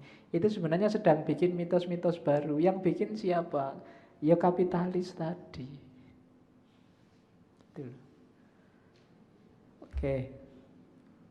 Nah, ada lagi problemnya perempuan apa? Kesadaran palsu.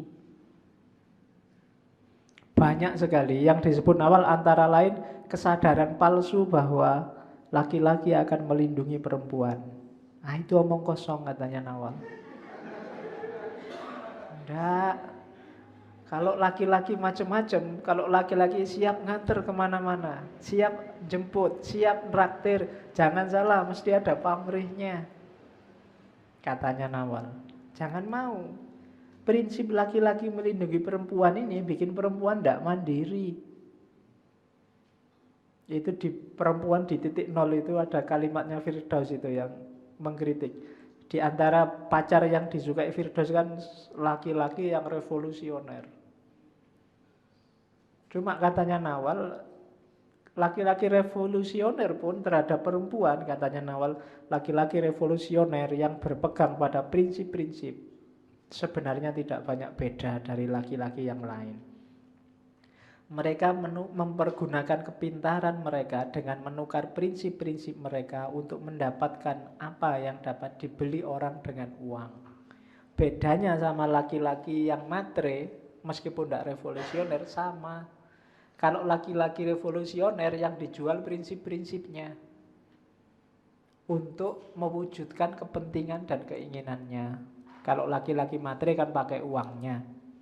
Kalau laki-laki revolusioner itu pakai prinsipnya. Jadi jangan terpesona deh dengan ini orang jenius, ini revolusioner, ini perjuangan. Enggak, sama aja pokoknya laki-laki itu. Katanya Nawal loh. Jadi enggak, mereka hanya mempergunakan kepintaran dengan prinsip-prinsip mereka. Revolusi bagi mereka tak ubahnya seperti seks bagi kami. Sesuatu yang disalahgunakan, sesuatu yang dapat dijual. Jadi sekarang revolusioner karena dulu revolusioner karena hari ini jadi anggota DPR, ya dipending dulu sesuai kebutuhan. Katanya Nawal, itu kayak seks. Kalau pas butuh menggebu-gebu, kalau sudah ya wes.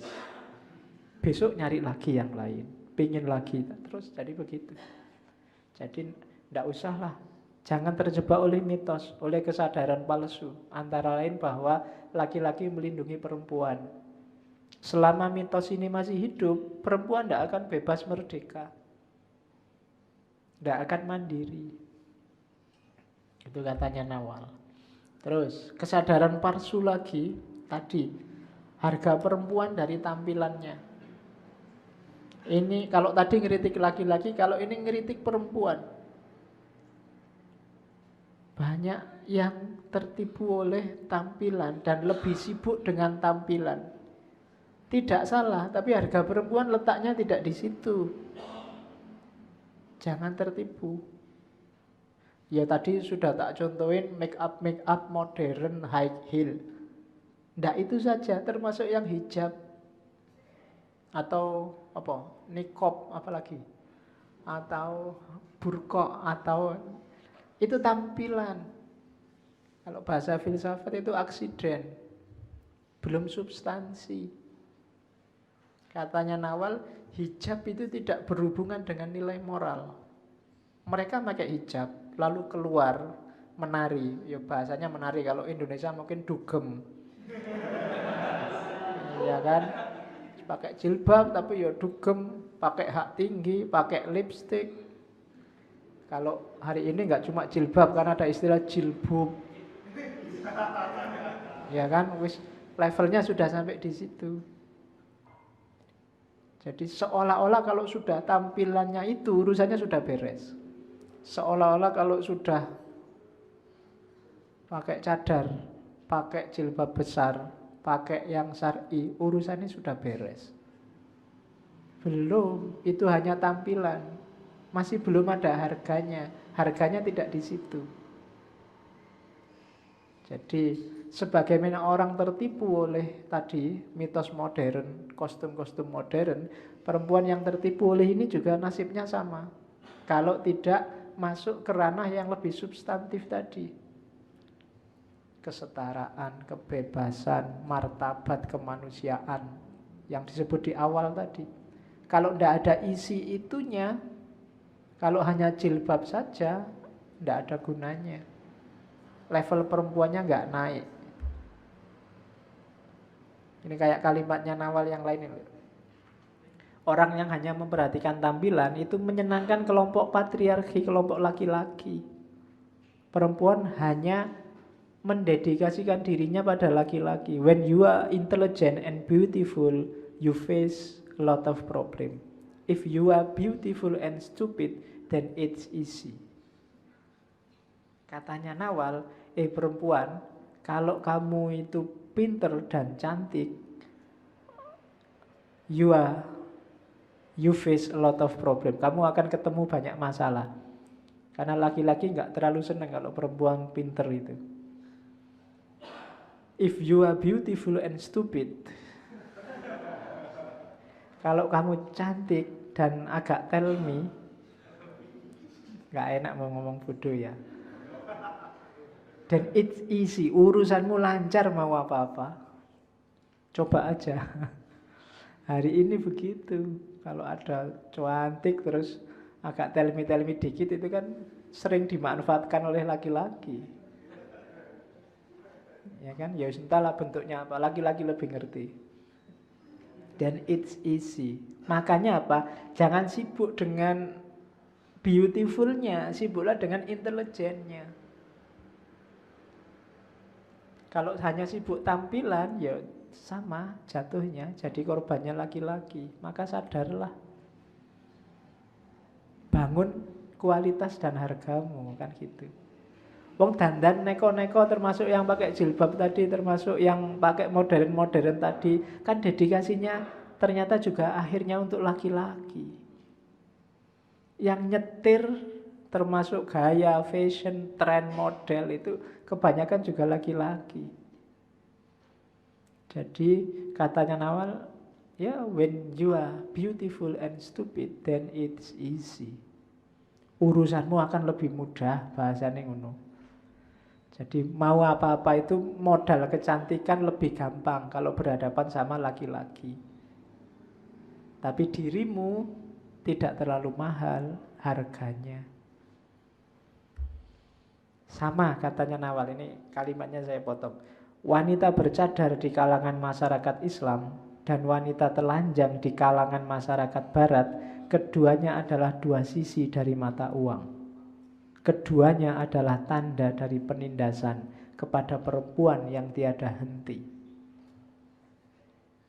Kenapa? Baik telanjang atau pakai cadar, itu ternyata kebanyakan mewujudkan hasratnya laki-laki. Manut fatwanya laki-laki, terus pakai cadar. Atau manut hasratnya laki-laki di barat, terus pakai bikini. Sama aja. Mungkin pernah tak ceritain ya, lihat nanti kalau malam coba keluar ini, nanti pulang dari sini itu banyak loh perempuan yang hanya pakai you can see, diboncengkan laki-laki. Laki-lakinya pakai jaket kulit tebel, pakai helm besar. Perempuannya cuma pakai you can see di belakang nemplok. Bayangkan, demi gaya Mungkin karena tuntutan pacarnya pengen kelihatan cantik, dia rela masuk angin. Lah iya kan? Lah wong kita aja pakai jaket kadang-kadang juga bisa flu masuk angin. Dia cuma pakai you can see dengan santainya. Tadi aja berangkat karena ada cuma pakai celana pendek itu naik motor. Apa ya ndak adem. Ya. Itu kan ketika dia pakai celana pendek itu kan bayangannya biar dilihat kan. Siapa yang lihat? Laki-laki. Kok mau-maunya?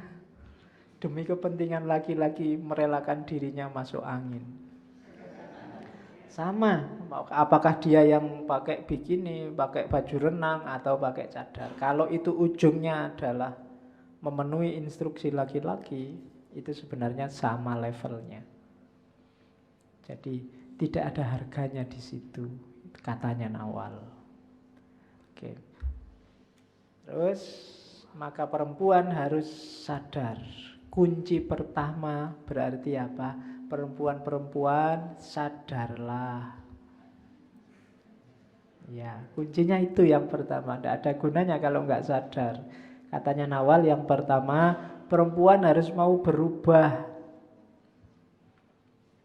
Jangan enjoy dengan status quo. Pak, sudahlah Pak, biasanya kayak gini, wis ndak sumpek-sumpek. Ndak nyari penyakit Pak, sudah. Biar jalan apa adanya aja. Ya sudah. Akan tertindas terus. Harus mau berubah. Perubahan pertama apa? Dirimu sendiri.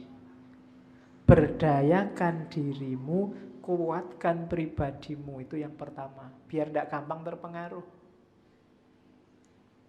Di awal tadi saya bilang, punyalah mimpi, punyalah cita-cita. Banyak perempuan yang bermimpi aja tidak berani. Sebenarnya ingin apa, punya keinginan apa aja tidak berani. Jadi pribadinya nggak terlalu kuat. Jadi yang kedua, bangun dirimu sendiri, berdayakan dirimu sendiri. Ya, kalian yang lebih ngerti seperti apa cara memberdayakan diri biar kuat. Daya tawarnya harus seimbang di hadapan laki-laki. Yang ketiga apa? Kalau sudah kuat, saatnya membuang semua tadi, kesadaran palsu, pemahaman minor, sikap yang lemah. Boleh pakai cadar, boleh ndak pakai cadar, tapi itu hasil keputusanmu pribadi. Hasil telaahmu sendiri, hasil muhasabahmu sendiri terhadap hidupmu. Bukan semata-mata karena diperintah, apalagi oleh laki-laki. Itu perempuan yang kuat namanya, bisa memutuskan sendiri. Pada akhirnya kalau sudah semua kesadaran palsu itu dibuang, maka akan tahu kita bahwa laki-laki dan perempuan itu setara. Kalau kita sudah setara, maka selanjutnya perempuan akan punya daya, punya kekuatan di level politik, level sosial, level budaya. Saatnya bertanding secara fair dengan laki-laki. Kalau sekarang masih belum bisa. Jadi prosesnya itu diawali dari kesadaran, kemudian keinginan untuk berubah, kemudian perkuat dirimu dan pribadimu, kemudian buanglah semua kesadaran-kesadaran palsu,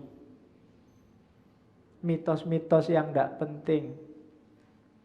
Kalau sudah ini, baru setara dengan laki-laki dan baru bertanding secara fair di dunia sosial, budaya, dan politik. Ya, ini sindirannya Nawal. Kata Nawal pernah diwawancara di TV.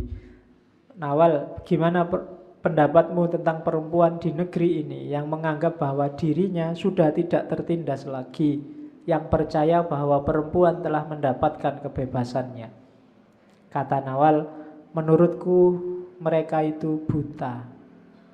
Sebagaimana banyak orang lain yang buta tentang adanya problem gender, problem kelas, problem internasional. Ia buta tentang apa yang menimpa dirinya. Maka langkah pertama, sadarlah, jangan buta lagi. Pahami hidupmu. Ada titik-titik yang itu sebenarnya bukan murni keinginanmu, bukan keputusanmu, tapi ditentukan oleh lingkungan sekelilingmu, yang itu tidak cocok sebenarnya sama hati nuranimu. Jadi perempuan-perempuan, sadarlah level ini. Bukan berarti tidak boleh jadi ibu rumah tangga, tapi keputusan jadi ibu rumah tangga dan segala atributnya itu bukan karena dipaksa oleh laki-laki, tapi karena mimpimu pribadi, keinginanmu pribadi. Dan jangan takut kalau punya mimpi yang lain. Itu tadi. Biar nggak disebut oleh Nawal sebagai orang yang buta.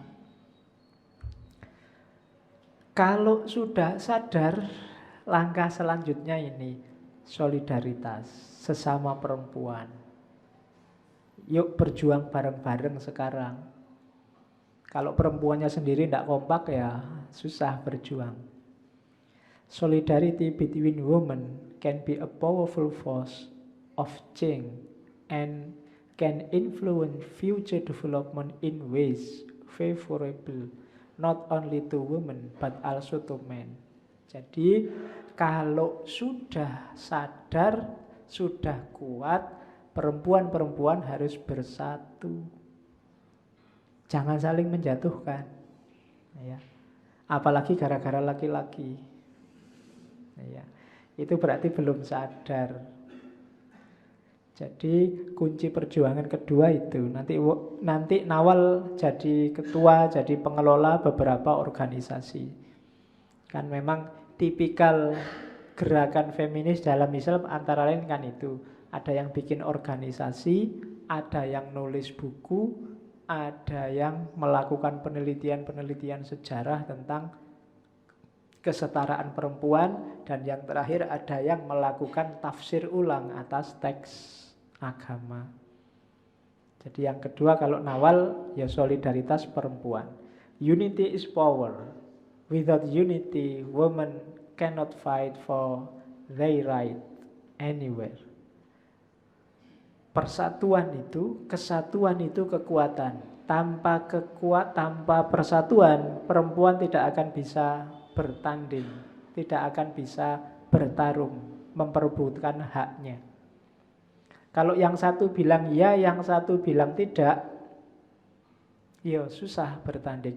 Yang satu bilang poligami itu enak, bisa masuk surga, mulia bagi perempuan. Yang satu bilang ndak, poligami itu ndak begitu harusnya. Ya, kalau perempuannya aja ndak kompak, ya laki-laki tinggal bilang loh. Wong perempuannya aja ndak kompak, satu bilang A, satu bilang B. Nanti yang sini menolak poligami, laki-laki tinggal bilang, loh kamu nggak nyontoh yang ini sih. Ini loh perempuan mulia, di poligami diem aja. Nah, kalau perempuannya nggak kompak ya wassalam. Tinggal nyari contoh kan gitu aja.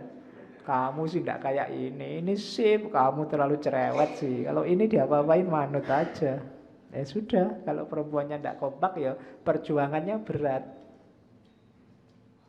Jadi unity is power. Yang ketiga, kalau sudah sadar, sudah bersatu, langkah selanjutnya apa? Ungkapkan kebenaran. Beranilah mengungkapkan, menyuarakan ketertindasanmu. Kata Nawal, they said, you are a savage and dangerous woman. Engkau adalah perempuan yang bahaya. I am speaking the truth and the truth is savage and dangerous. Aku ngomong kebenaran dan kebenaran itu kejam dan bahaya. Kebenaran itu menyakitkan. Tidak enak kadang-kadang diomongi kebenaran itu. Jadi ya nanti akan banyak kalau gugatan-gugatan perempuan yang tidak enak didengarkan laki-laki. Rasanya kok ingin mengacaukan tatanan, tapi harus disuarakan, wong itu kezaliman. Jadi katanya Nawal, langkah selanjutnya adalah perempuan-perempuan, suarakan ketidakadilan yang kamu rasakan. Mungkin akan savage and dangerous, mungkin membahayakan dirimu, mungkin rasanya kejam, tapi itu yang harus kamu lakukan. Kalau tidak, kamu akan dizolimi terus, tidak ada habisnya. Makanya itu di perempuan di titik nol itu kan, itu kalimatnya Firdaus. Firdaus ini sebenarnya ditawari gerasi oleh presiden di ceritanya. Tapi dia menolak. Katanya Firdaus, sayalah satu-satunya perempuan yang telah membuka kedok mereka. Ini saat dia mau dihukum mati. Mereka menghukum saya sampai mati bukan karena saya telah membunuh seorang laki-laki. Karena dia di situ diceritakan membunuh germonya yang menjual dia. Beribu-ribu orang dibunuh tiap hari. Tapi karena mereka takut untuk membiarkan saya hidup. Mereka tahu bahwa selama saya hidup mereka tidak akan aman. Bahwa saya akan membunuh mereka. Hidup saya berarti kematian mereka. Saya sudah tidak lagi punya hasrat untuk hidup, juga tidak lagi merasa takut untuk mati. Untuk sampai pada kebenaran bahwa seseorang tidak lagi merasa takut mati. Karena kebenaran dan kematian adalah sama. Jadi ini kalimatnya Firdaus. Laki-laki itu menghukum saya bukan karena kesalahanku, tapi mereka takut kesalahannya terbongkar. Kalau aku dibiarkan hidup, jangan-jangan semua perempuan sadar dan dominasi mereka akan berakhir. Itu kalimatnya Firdaus begitu. Jadi bahaya memang menyuarakan kebenaran itu. Tapi kebenaran dan kesengsaraan, kebenaran dan kematian itu paket, jadi satu. Tidak mudah memperjuangkannya. Dan Nawal sampai umur 86 juga kelihatannya belum sukses sekali. Masih susah. Terus modalnya lagi adalah kreatif. Tadi ya, jadi harus kreatif. Kreatif itu apa? Kreatif itu menghubungkan antara tubuh, pikiran, dan jiwa, antara ilmu pengetahuan dan seni, antara fiksi dan non-fiksi. Situasinya sudah seperti ini, sudah sangat kompleks, maka hanya perempuan kreatif yang bisa nyari jalan keluar. Kalau tadi sudah ketemu kesalahannya di mana, sudah menyuarakan di mana kezaliman terjadi, sekarang saatnya nyari solusi. Untuk nyari solusi dibutuhkan orang-orang kreatif. Jadi perempuan harus kreatif. Nyari jalan. Kreativitas itu jalannya dari mana? Dari pengetahuan. Maka perempuan harus pinter. Katanya Nawal tentang pengetahuan begini. Aku tahu sejak kecil bahwa kesenangan ilmu pengetahuan itu lebih penting dari manisnya hari libur atau mendapat hadiah baju baru. Jadi Nawal waktu kecil juga sudah senang sama ilmu pengetahuan. Tidak seperti orang lain, aku tidak terpesona oleh surga dengan susunya, dengan madunya, minumannya, bidadarinya, atau kemudaannya. Tetap saja bagiku kesenangan pengetahuan melebihi semua itu. Aku selalu heran, mengapa semua itu tidak termasuk di kebun surga? Katanya, karena Nawal ini senang sekali dengan ilmu. Mungkin bayangannya kalau di surga itu segala macam kenikmatan, harusnya di sana ada kenikmatan pengetahuan. Ya semoga nanti di surga ada anugerah ngerti segalanya misalnya. Itu bayangannya Nawal itu lebih membahagiakan daripada dikasih kolam susu apa kolam madu. Buat apa kolam madu? Madu sebotol aja setengah tahun gak habis. Kok dikasih satu kolam itu loh. Jadi Mengapa kesenangan itu tidak disebut di 3 kitab suci? Padahal pengetahuan itu nikmat dan penting. Dan jalan untuk menuju pengetahuan ya keraguan. Keraguan adalah langkah pertama menuju pengetahuan, bukan keyakinan. Keyakinan yang diwariskan itu menghapus pemikiran dan menghalangi kebebasan berpikir. Jadi untuk dapat pengetahuan harus berani bertanya, berani meragukan. Dari situ akan lahir pengetahuan.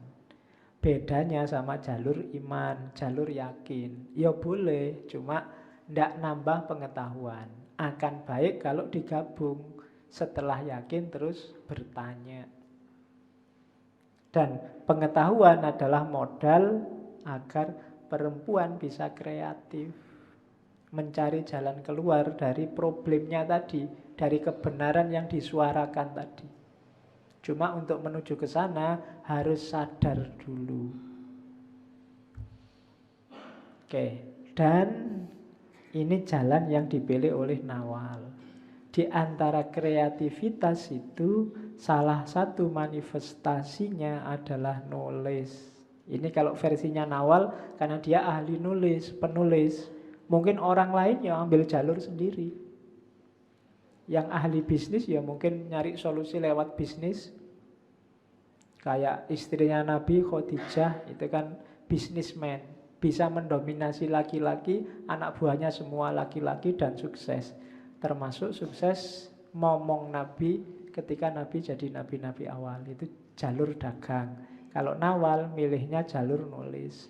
Ya silahkan perempuan menggali bakatnya sendiri-sendiri. Sebagai jalan membebaskan diri dari dominasi laki-laki. Jadi katanya Nawal kalau tentang menulis, nulis itu penting karena nulis itu menyelamatkan manusia dari lupa. Kenangan itu tidak pernah utuh. Memory is never complete. Kalau hanya diingat-ingat, tidak akan pernah utuh. Ngaji ini, seandainya nggak direkam, cuma diingat-ingat saja, mesti nggak utuh. Secanggih-canggihnya otak yang ngaji. Kalau ingin gampang ingat, ditulis. Tulisan satu kalimat bisa membangkitkan banyak kalimat yang muncul di ngaji ini. Kamu nulis satu kalimat aja, oh tadi ilustrasinya ini, cara menjelaskannya begini, itu bisa muncul. Itu jasa tulisan. Tapi kalau diingat-ingat biasa, nanti banyak yang hilang. Jadi memory is never complete. Selalu ada bagian yang terputus. Menulis adalah cara untuk menghidupkannya lagi. Memunculkan kembali bagian yang hilang, membuatnya lebih utuh. Ini jalur pemberdayaan perempuan yang dilakukan oleh Nawal. Jadi perempuan-perempuan berdayalah sesuai bidangnya masing-masing agar bisa membebaskan diri dari budaya besar, kuat, luar biasa yang namanya patriarki, kapitalisme, imperialisme, bahkan militerisme. Itulah satu-satunya cara versinya Nawal agar perempuan bangkit dan memiliki eksistensi yang setara dengan laki-laki. Oke. Alhamdulillah perempuan sudah selesai bicara tentang perempuan untuk sesi bulan April ini. Oke, saya tidak tahu ya bulan depan itu ada 5 minggu. Cuma minggu yang terakhir sudah puasa. Seperti biasa kalau puasa kan kita off, libur 1 bulan. Alhamdulillah ya libur juga akhirnya. Ya cap. Oke, 1 bulan ke depan kita siap-siap menyambut puasa ya. Temanya juga tema sangat berbau agama. Saya ngasih judulnya agak susah. Kalau bahasa Inggrisnya Religious service. Bahasa fikihnya ibadah. Ya. Lebih keren Inggrisnya ya. Kalau pakai bahasa Inggris ketok religious service, jane ya ibadah. Temanya ibadah. Kita dinginkan pikiran kita 1 bulan sebelum memasuki Ramadan. Filsafat-filsafat yang ada hubungannya sama ibadah. Yang minggu pertama kita coba kenalan sama Sultanul Aulia, Syekh Abdul Qadir Jailani. Kita tengok sebentar. Beliau akan sering kita bahas, cuma bulan depan kita bahas agak ke kitabnya Sirrul Asror. Di situ beliau banyak ngomong tentang ibadah lahir dan ibadah batin. Minggu depan. Minggu depannya lagi kita bahas yang sedikit kontroversial tentang sholat. Dari Syekh Siti Jenar.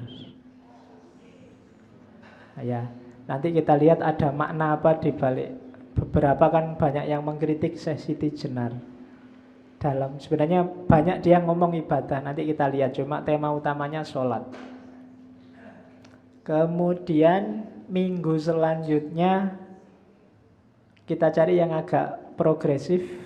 Kita ketemu Ali Syariati dengan hajinya. Ya, itu kan juga ibadah haji.